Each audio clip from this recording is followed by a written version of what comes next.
Yeah, it goes along with the song we're going to do. Anyway, it's about, you probably heard it before, it's about a teapot.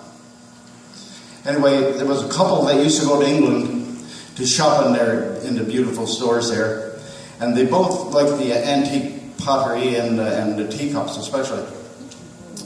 There was 20, this was their 25th wedding anniversary, yes. And one day in a beautiful shop they saw an exquisite teacup. So they asked the clerk, may we see that?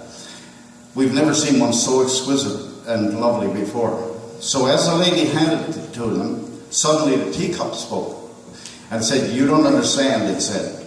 I haven't always been a teacup. There was a time when I was red and I was clay. My master took me and rolled me and patted me all over and over, and I yelled out, let me alone.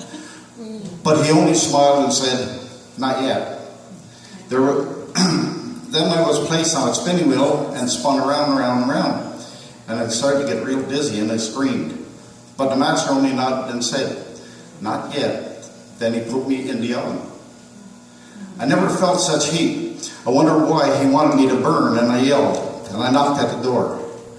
I could see him through the opening, and I could read the lips as he shook his head and said, not yet.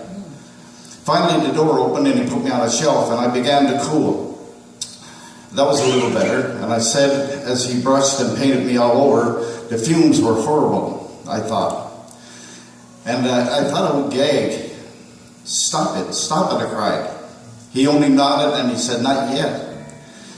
Then, suddenly, he put me back into the oven, not like the first one. This was twice as hot. And I knew I would suffocate, and I begged, and I pleaded, and I screamed. I cried. All the time, I could see him through this little opening. And he was saying, not yet. Then I knew there wasn't any hope. I would never make it. I was ready to give up, but the door opened, and he took me out and placed me on a shelf. 1 hour later, he handed me a mirror and said, look at yourself. And I did. And I said, that's not for me. That can't be me. It's beautiful. And I'm beautiful. I want you to remember then, he said. I know it hurts to be rolled and patted, but if I'd left you alone, you would have dried up. I know it made you dizzy when I spun you around the wheel, but if I stopped, you would crumble. I knew it would hurt and would be hot and disagreeable in the oven, but I knew if I hadn't put you there, you would have cracked. I know the fumes were bad when I brushed you and painted you all over. But if I hadn't done that, you never would have hardened. You would have not held together. Now you are a finished product.